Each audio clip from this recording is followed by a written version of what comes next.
Welcome to the Wayne Bennett Podcast, celebrating West Virginia's people, places, and the culture of Southern Appalachia.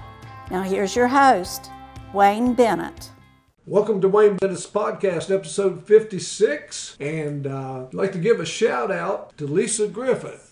And Lisa has listened to some of our earlier podcasts, and she's a big fan of Coach Dave Barksdale, and said she never actually played for him, but she was in several of his camps, and she really appreciated what he's taught her, and he wrote her a letter once and when she was going to Virginia Tech, and she said she still keeps that letter on her dresser. And Coach, you remember Lisa? Oh my gosh, yeah. She was Shady Springs, and she came to my camps, and I could see how much potential she had, and I don't think she minded me saying she's kind of happy-go-lucky girl, and maybe wasn't taking it as serious.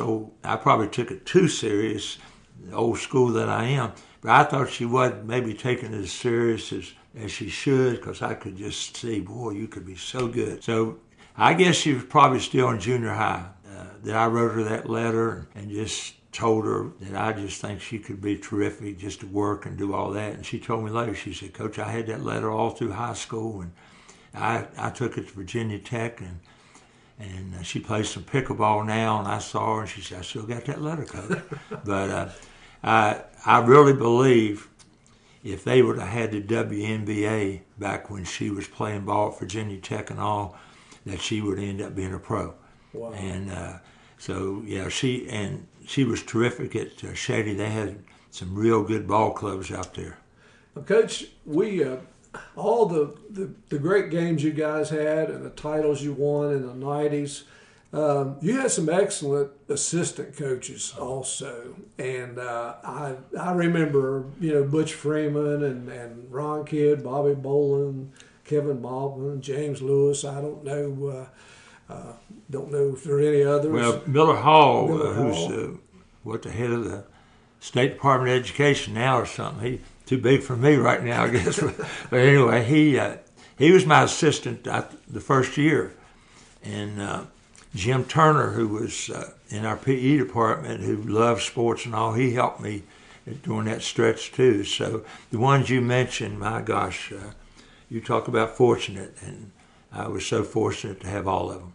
I remember a comment one time that you made that somebody asked about when you guys were getting ready to play somebody, and you'd made a comment, and you said it's all about pride, their pride against our pride, and that's all it is. But after the year 2000, you had the program where you wanted it, I would think, but you... is that when you went to South Carolina? Yeah.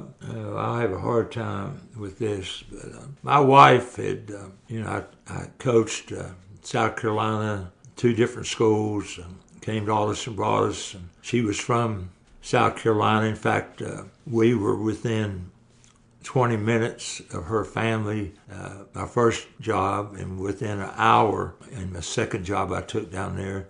She was one of 7 children, and they were... 4 of them were all still around the home place and all, so they were all real close. And then she traveled from South Carolina to Philippi, West Virginia, to Aldous and brought us, and then left there and came to Woodrow. And she had naturally liked to get back to be closer to her family, and I just thought, daggone, she's been great for me in every way. And so behind the scenes, she and her sisters we're checking all these schools out, doing everything, and I didn't know one thing about anything. And all of a sudden, she sprung it on me one day that Aiken was 25 minutes from her home and everything. And I knew the athletic director. He'd been my assistant coach down in South Carolina at one of the high schools. But anyway, once a flying eagle, always, and this was my home, but I owed it to her, and so we went back to Aiken, and she got a real good job in radio down there. She was in radio here and got a real good job out of North Augusta, and so by then old enough to live in a kind of a townhouse in retirement community and all. And so anyway, it was fine, but I probably never told anybody this, but I really felt like there that the first year you go into a program, and I really felt like at the two schools in South Carolina and at AB and all that I'd gone in and all I wanted to do was get the kids to where they wanted to run through a wall for you. And I felt like I had a losing season my first year out of college, had a losing season my first year up at AB and all, so that wasn't the purpose of that. Is try to get the kids where they kind of live and die and run through the wall. And I, quite honest with you, at Aiken, I didn't do that. And they were a tremendous football school. My gosh, I'd go watch them practice. I got a couple of funny stories to tell you that people relate to, but I'd go watch them practice football. My gosh, you talk about tough, hard-nosed kids. I'd seen them break helmets, hitting. I mean, I came the year after they had lost in the state finals in football. And then that year, we lost in the state finals in football. So that's where their thinking was. But I actually had to pick a team. We played a lot earlier in South Carolina than they did in West Virginia. Pick a team, and we played maybe three games or so before the state finals in football. And then when the state finals in football was over, I actually had to have tryouts again and pick the team all over again.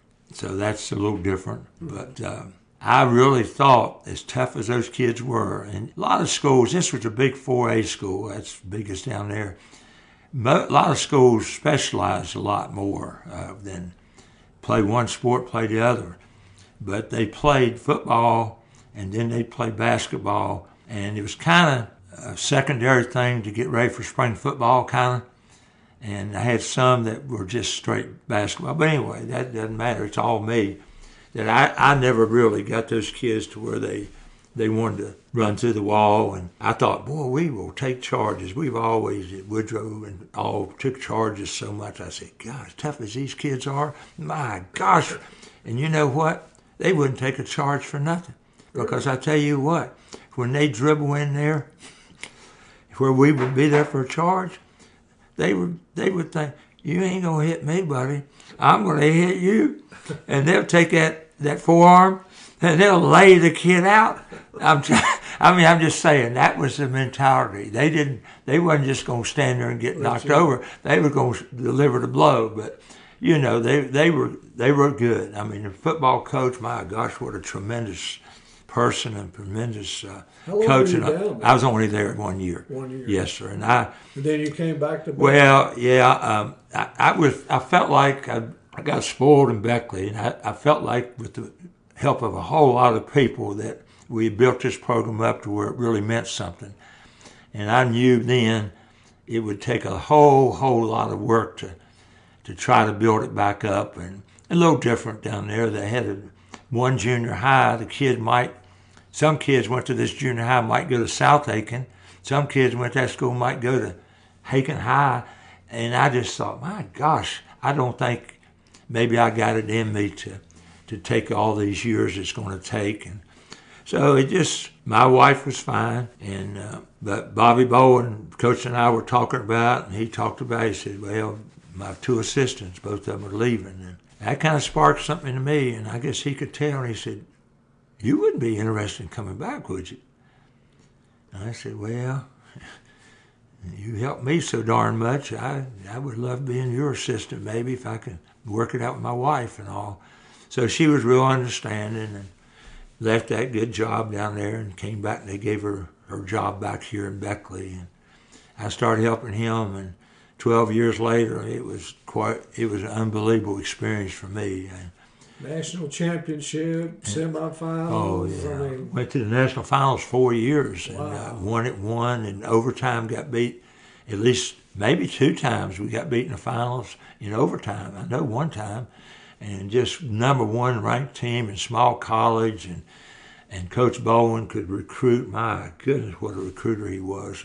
And I just enjoyed helping him. I mean, I'll just tell you, that was 12 years I really enjoyed. And well, he without a doubt said that Zach Moss was the most dominant player he coached. And he said wasn't so much the greatest shooter, but he said he was one that stepped up, and whenever they needed it. Oh, he was something, man. He possibly told this to you or told people, but see, Zach was going to a Division I school down in Florida, and some way the guy had messed up on scholarships, and he had actually, now I could be a little wrong on this, not much, given too many scholarships out.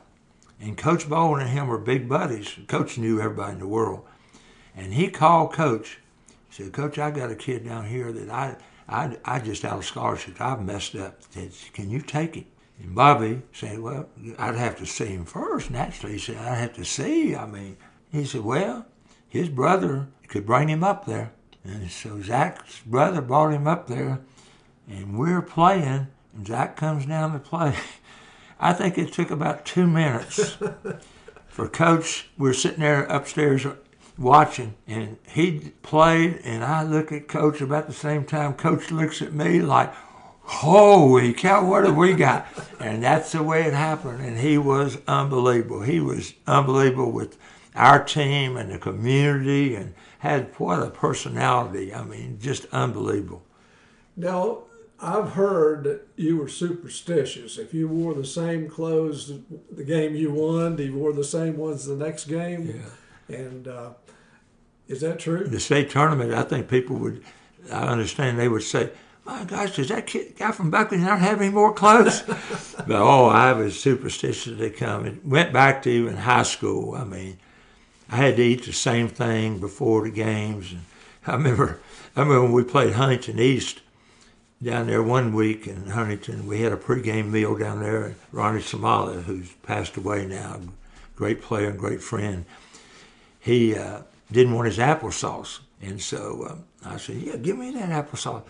And so he scored 40-some points that night. And so the next Friday, we go down there to play Huntington High, and he's getting ready to eat his applesauce. I said, Ron, you give me that applesauce. He said, I ain't give it. I said, you scored 40-some points. Give me that applesauce. Oh, yeah, here. And he didn't make a darn basket, I don't think, that night. But anyway, it get back to, I had to be second in line going out to warm-ups. Baseball, if I got a hit, I wore the same. We had the leggings like that, the inner socks there. And I got a hit in so many, maybe 8, 10, 12 games in a row. Those poor socks, my mother said, you could just stand them up over there. They'll just stand up. And so I was real, in my first job out of college, my wife, we had Cornish hen one day before a game we won. So naturally we had to have Cornish hen in the next game. We won 25 straight games, and we had Cornish hens there. And I know I speak, my wife was the same way. We had never eaten a Cornish hen again. We never wanted another Cornish hen after we ate them so much. But yeah, very superstitious. I remember in 2010, you wouldn't remember this, I don't think, but I was went to the movies, and I don't go to the movies too often. And I'm sitting in the front row because I was having some health issues and didn't want to go up too far.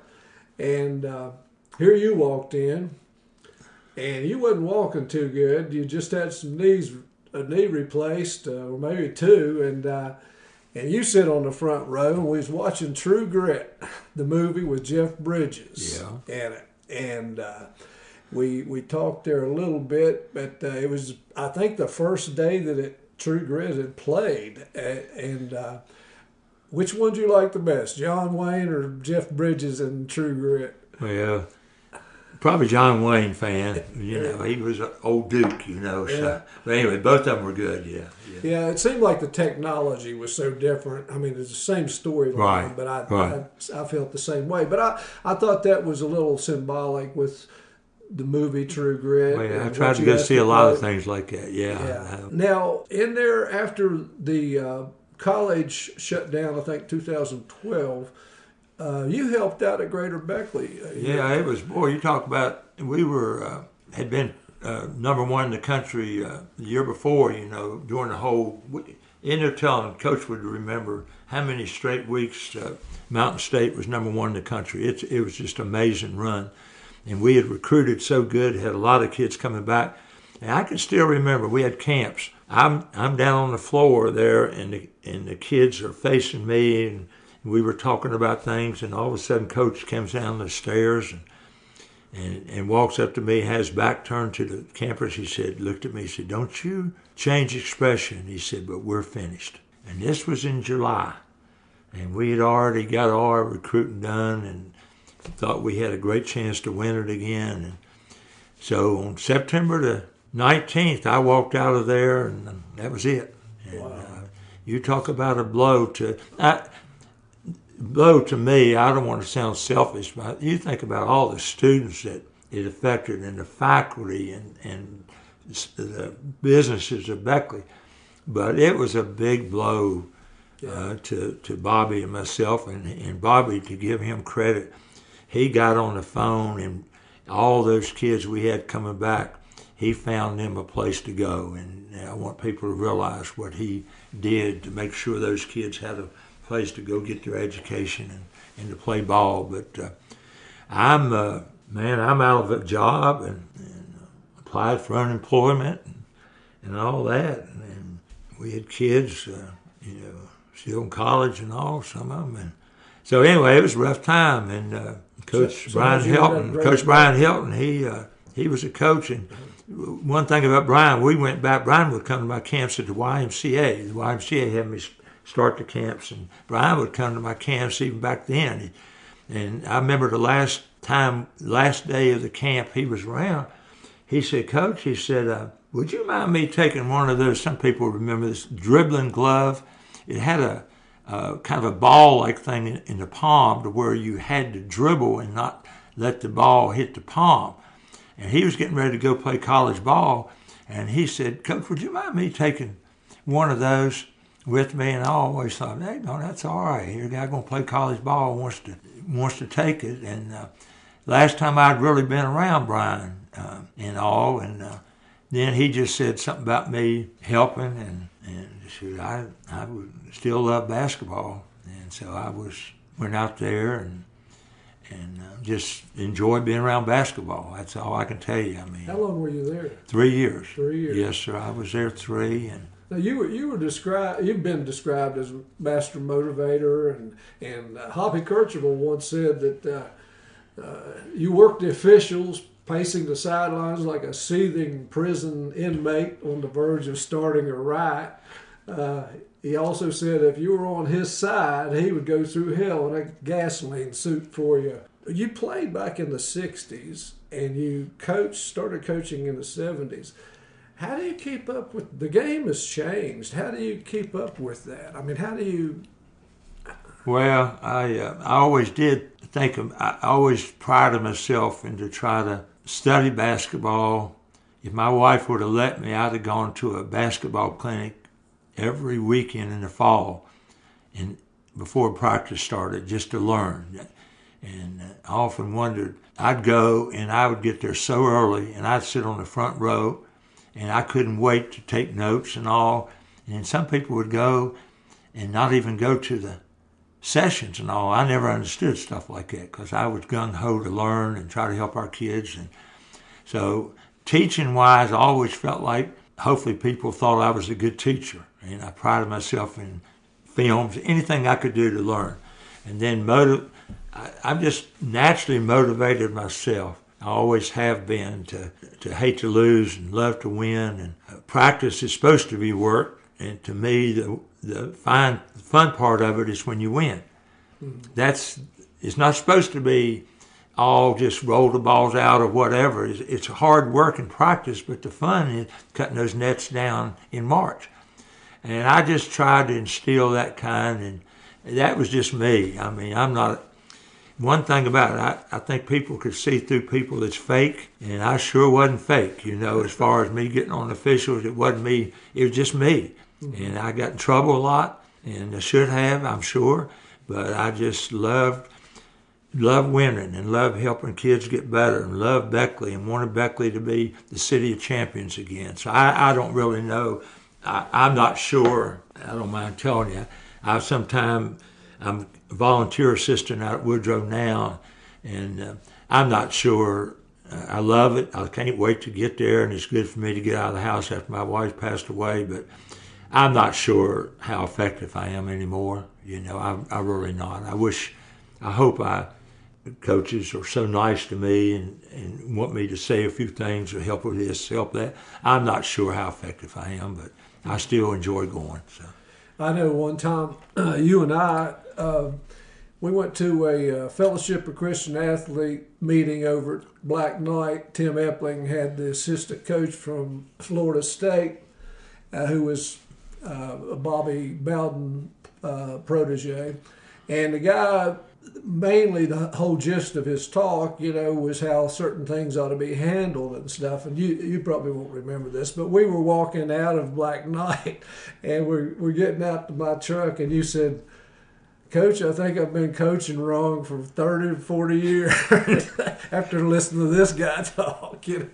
Well, one thing too, I did try to change one time. Is I was down at Marshall, Stu Aberdeen. Some people would remember Stu Aberdeen. You talk about a fireball. He wasn't the tallest guy in the world, but my gosh, what a fireball. But anyway, we're at a clinic, and I'm sitting there, and he's at the board writing something down, and all of a sudden he stops and turns around and just glares at us. And he said, "Coaches, I get up and I'm gone before my wife and kids get up in the morning.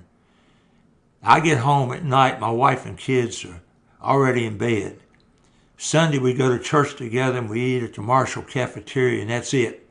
And if you're not willing to do that, get out of it. You ought to get out of it." And boy, I'm saying, "That's me, Coach, that's me." And about 2 months later, Stu Aberdeen died of a heart attack. Yeah. And I thought, wow, ooh, gosh, maybe I ought to change my ways. And it was summertime and all, but I thought, well, I'm not going to be quite as way out. And boy, it lasted about a week or two. And I said, shoot, I can't change. I got to be myself. But anyway, I never will forget that.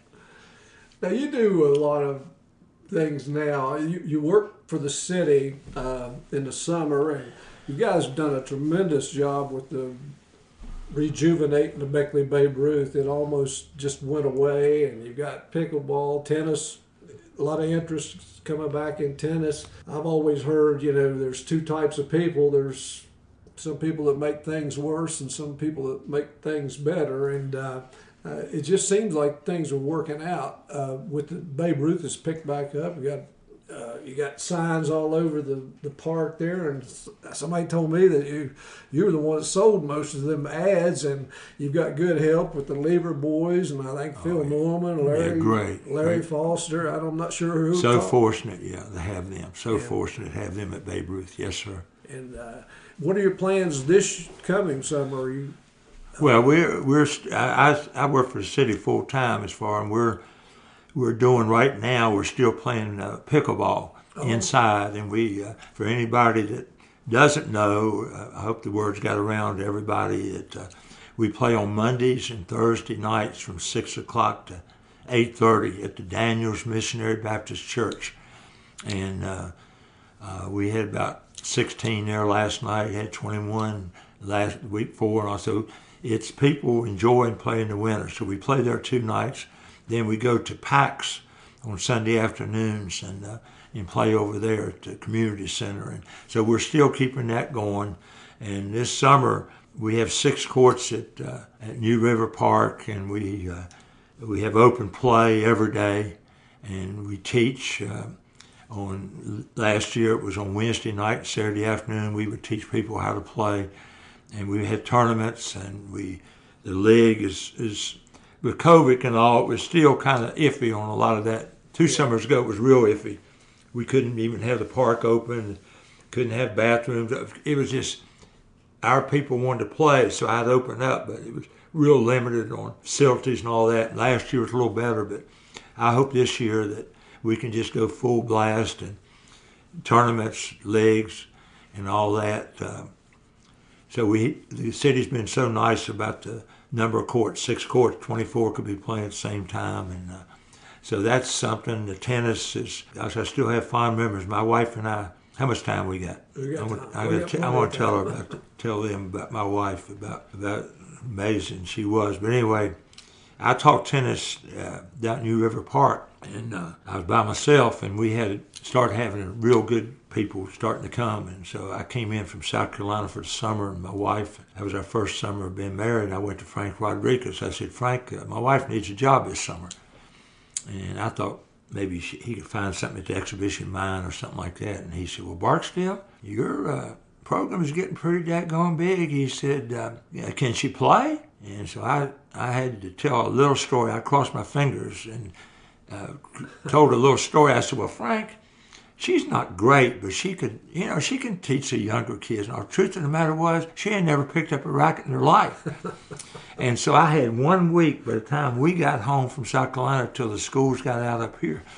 And I had 1 week to try to teach her how to play. And I guess I'm not the easiest guy at teaching, and one time she messed up doing something, and I kind of yelled at her a little bit, and boy, she got mad. She looked at me and threw that racket down on that court. She says, you are not going to talk to me like that. And anyway, she learned.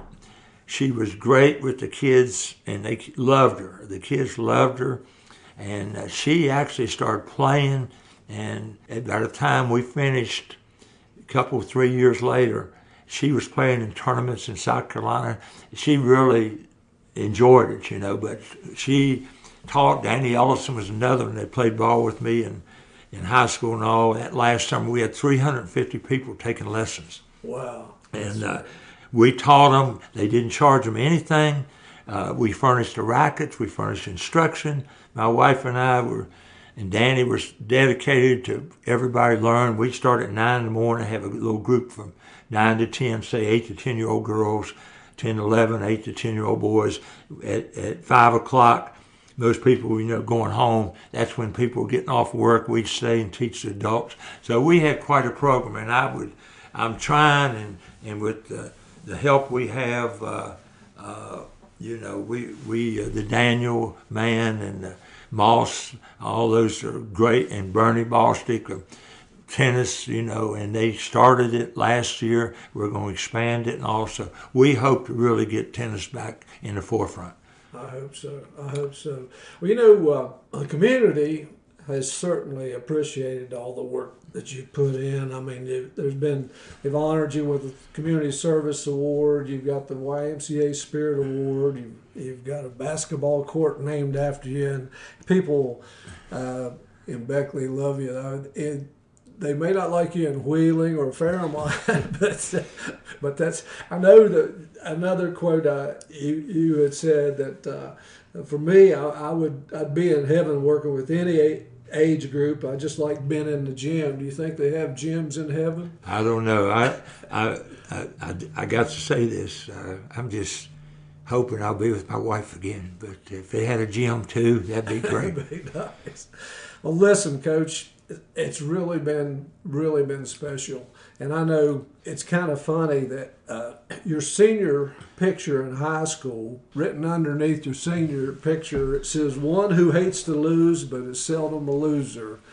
And I think that you've set that protocol all your life, and I really enjoyed you being here, and you're more than welcome to come back anytime. You don't know how much I appreciate you having me, and I worry about everything. I always have, and I always will, but worry about it. Did I leave this person out? I sure didn't mean to slight anybody, but I sure thank you for having me on. Well, I know we got a lot more stories to talk about, so down the road, when things slow down a little bit, we'll get back together. Okay. And I thank you, and certainly have a lot of respect and honor for you to be here. Well, I sure appreciate you doing this. Thank you. Anybody else, we like to have you on, and remember, awbennett50@gmail.com, and if you're not dead yet, you're not done yet. Until then, God bless you.